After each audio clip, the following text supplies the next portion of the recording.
Baik teman-teman, sebelumnya saya buka dengan Assalamualaikum warahmatullahi wabarakatuh. Waalaikumsalam warahmatullahi wabarakatuh. Saya Niwayan Jihan Febrianti dengan NPM 22380108 sebagai moderator dari kelompok 3. Di sini kami dari kelompok 3 akan mempresentasikan hasil diskusi kami mengenai penetapan kadar fenolik total ekstrak batang bajakah tampala menggunakan spektrofotometri UV visible. Untuk pemateri pertama akan dibacakan oleh Saudari Preti. Kepada Preti, waktu dan tempat saya persilahkan. Baik, di sini ada definisi bajakan tampala. Bajakan tampala atau Staphylobothus lycotaris khas adalah sejenis tanaman merambat dari familia kacang-kacangan. Tanaman ini memiliki karakteristik batang yang terbentuk memanjang dan memiliki sifat-sifat yang unik dalam pengobatan tradisional. Batang bajakan tampala sering dimanfaatkan untuk mengobati berbagai kondisi kesehatan, seperti menghambat pertumbuhan bakteri, mencegah infeksi pada area luka yang terbuka, melindungi sel-sel jaring kepala ditemukan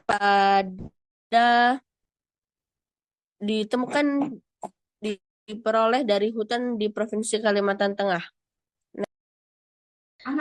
Definisi senyawa fenolik. Senyawa fenolik merupakan senyawa metabolik yang dihasilkan oleh tumbuhan sebagai mekanisme pertahanan alami terhadap berbagai tekanan lingkungan seperti serangan patogen, sinar UV, dan cekaman biotik maupun abiotik. Senyawa fenolik memiliki aktivitas antioksidan yang diperlukan bagi penyembuhan dan pengobatan penyakit degeneratif. Antioksidan bermanfaat karena dapat menghambat radikal bebas. Senyawa fenolik adalah senyawa kimia yang memiliki ikatan rangkap, terkonjugasi, dan gugus kromofor. Senyawa kimia yang memiliki ikatan rangkap, terkonjugasi, dan gugus kromofor dapat ditentukan kadarnya menggunakan metode spektrofotometri UV visible. Selanjutnya dibacakan oleh Nuraini Afifah. Tujuan penelitiannya untuk mengetahui kandungan senyawa fenolik total serta melakukan screening fitokimia pada ekstrak batang bajakah tampala yang diperoleh dari hutan pendalaman Provinsi Kalimantan Tengah. Penelitian ini bertujuan untuk mengeksplorasi potensi tanaman tersebut sebagai sumber senyawa bioaktif yang dapat digunakan untuk pengobatan tradisional. Selanjutnya,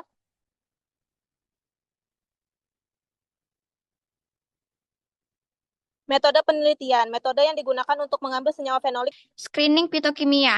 A. Uji polifenol. Ekstrak ditambah reaksi FeCl 3 sebanyak 5 tetes. Warna hijau biru menunjukkan adanya polifenol.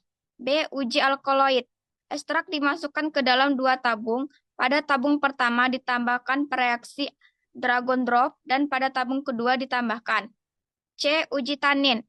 Ekstrak ditambahkan larutan NaCl dan ditambahkan larutan gelatin 1%, terbentuk endapan menunjukkan adanya tanin.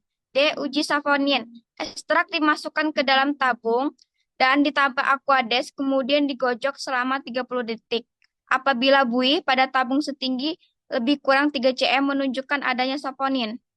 4. Penetapan kadar fenolik total. A. Pembuatan larutan induk asam galat 100 ml.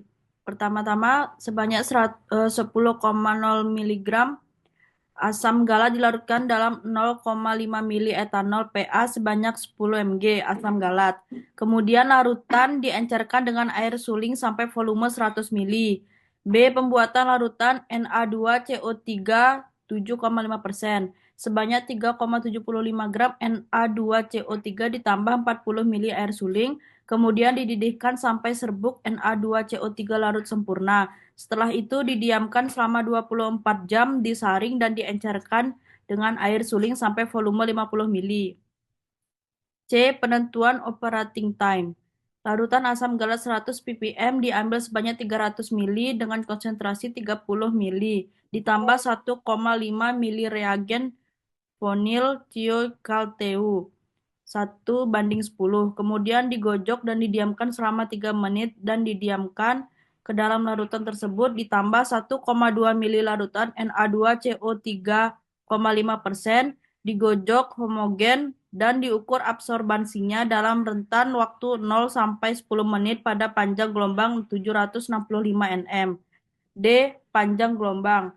Larutan asam galat 100 100 ppm diambil sebanyak 300 mili dengan konsentrasi 30 mili.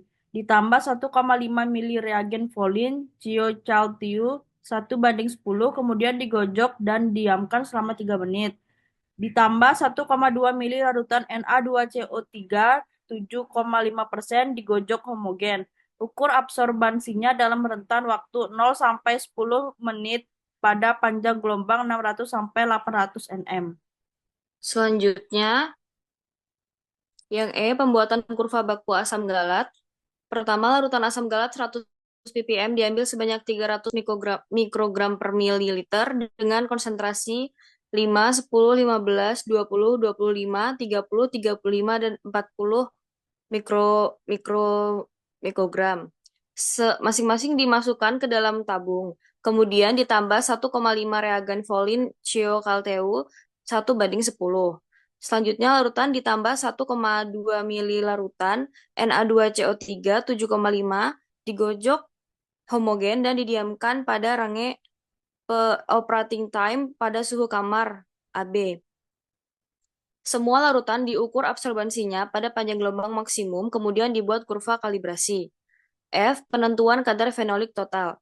Larutan ekstrak 10 mg dilarutkan dalam 10 mili etanol dan dibuat konsentrasi 500 mikrogram per mililiter, dipipet 300 mikroliter pada masing-masing konsentrasi dimasukkan ke tabung.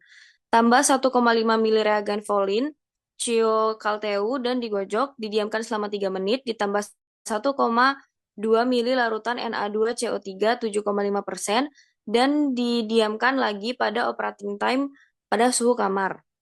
Absorbansi larutan ekstrak diukur dengan spektrofotometer UV visible pada panjang gelombang absorbansi maksimum. 5. Analisis data. Analisis data dilakukan dengan menggunakan persamaan regresi linear menggunakan program Microsoft Excel, kemudian dihitung kadar fenolik total. Dicuci dan dikeringkan, lalu diketam hingga menjadi serabut kayu. Serabut ini dihaluskan menjadi serbuk untuk memperluas permukaan simplisia, kemudian dilakukan ekstraksi maserasi dengan menggunakan pelarut etanol, merupakan metode yang efektif untuk mengekstrak senyawa aktif dari suatu sampel. Proses penguapan menggunakan rotary evaporator dan water bath membantu memperoleh ekstrak kental. Yang kedua yaitu screening fitokimia. Pada tabel 1 hasil screening fitokimia pada uji polifenol, alkaloid, tanin, dan saponin menunjukkan bahwa ekstrak batang bajaka tampala positif mengandung senyawa fenolik, polifenol, dan tanin, sedangkan untuk alkaloid dan saponin menunjukkan hasil negatif. Pada uji polifenol menggunakan reaksi FeCl3, hasilnya menunjukkan warna hijau yang menandakan adanya senyawa polifenol.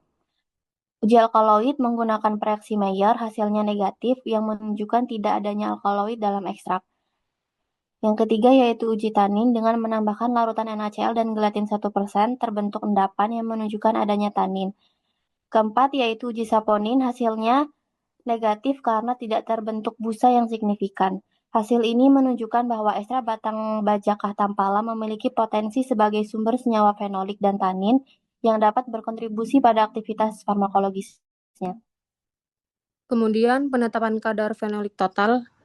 Panjang gelombang maksimal yang diperoleh yaitu 764 nanometer. Selanjutnya dilakukan pengukuran absorbansi larutan standar asam galat dari beberapa konsentrasi yaitu 5, 10, 15, 20, 25, 30, 35, 40 mikrogram per mililiter yang diukur pada panjang gelombang maksimal yang diperoleh sebelumnya. Dapat dilihat dari tabel grafik hubungan antara konsentrasi dan absorbansi larutan asam galat.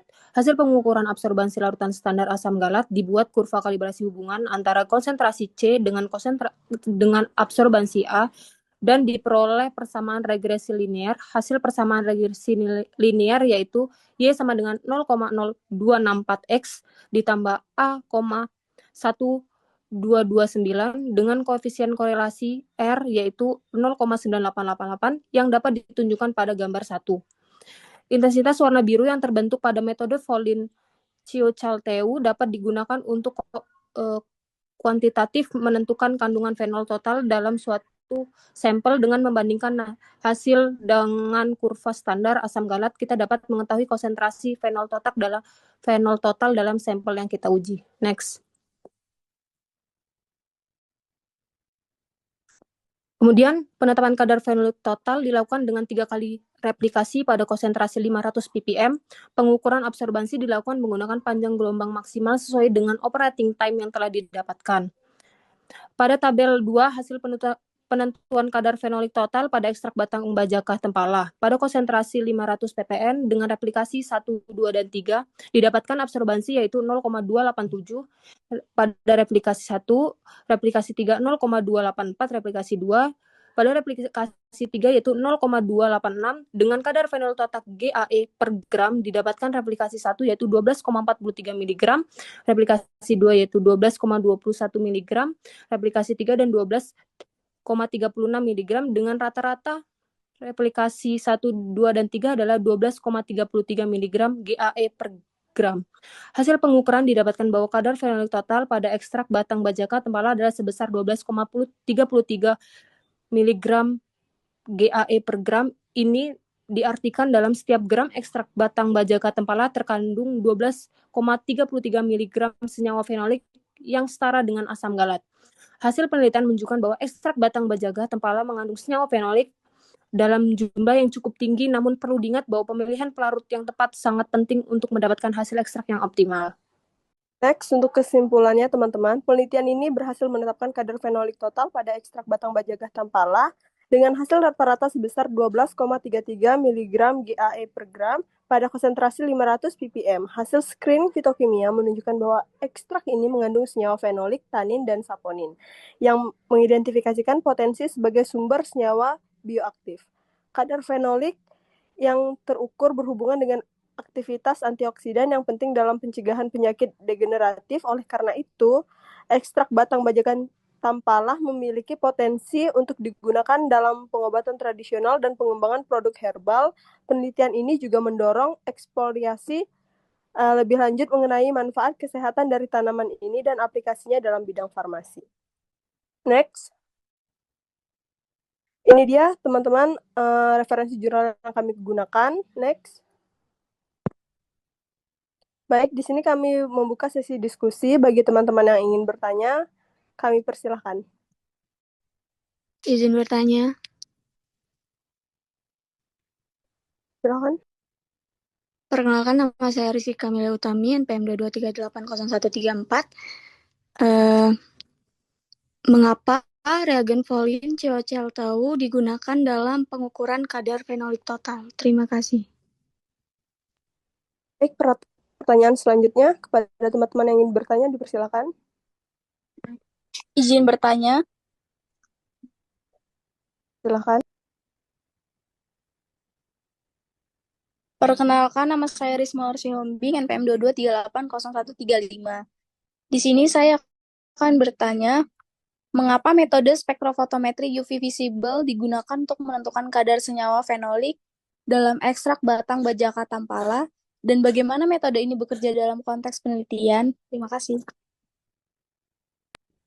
Baik, sebelumnya saya ucapkan terima kasih bagi teman-teman yang sudah bertanya. Kami minta waktu 2 menit untuk menjawab pertanyaan dari teman-teman.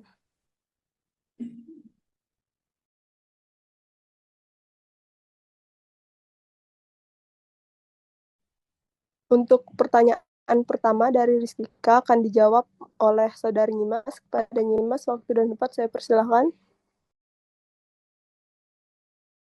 Baik. Di sini saya akan menjawab pertanyaan dari Saudara Rika, yaitu mengapa reagen Volin COCl-TAU digunakan dalam pengukuran kadar fenolik? Jawabannya yaitu reagen Volin COCl-TAU digunakan karena dapat bereaksi dengan senyawa fenolik menghasilkan kompleks berwarna biru yang intensitasnya sebanding dengan konsentrasi fenolik. Warna ini kemudian diukur dengan spektrofotometri pada panjang gelombang tertentu untuk menentukan pada kadar fenolik total. Bagaimana, Rika? Cukup. Oke. Next, untuk pertanyaan selanjutnya dari Rismawar, mengapa metode spektrofotometri UV visible digunakan untuk menentukan kadar fenolik dan bagaimana metode ini bekerja dalam konteks konteks penelitian ini. Izin menjawab, kenapa metode spektrofotometri UV visible yang digunakan? Karena senyawa fenolik yang akan kita ambil ini memiliki gugus kromofor yang mampu menyerap cahaya ultraviolet dan sinar tampak. Penyerapan sinar ini dapat diukur untuk menentukan konsentrasi dari senyawa fenolik dalam sampel yang digunakan. Kemudian, untuk mekanismenya itu, larutan ekstrak batang bajagah tampala ini dianalisis menggunakan reaksi Folion seperti yang sudah dijelaskan yang akan bereaksi dengan senyawa fenolik menghasilkan warna biru. Nah, kemudian intensitas warna ini sebanding dengan jumlah senyawa fenolik dalam sampel. Absorbansi yang dapat diukur pada panjang gelombang maksimum 764 nanometer dengan kadar fenolik total dihitung berdasarkan kurva kalibrasi standar asam galat. Bagaimana Saudari Mawar? Baik, sudah jelas. Terima kasih. Baik, sama-sama. Baik teman-teman, sepertinya tidak ada lagi yang ingin bertanya. Sekian tadi presentasi dari kelompok 3 mengenai penetapan kadar fenolik. Apabila ada kesalahan dalam kata-kata dan penyampaian materi dari kelompok 3, saya mohon maaf. Dan saya akhiri dengan wassalamualaikum warahmatullahi wabarakatuh. Waalaikumsalam warahmatullahi wabarakatuh.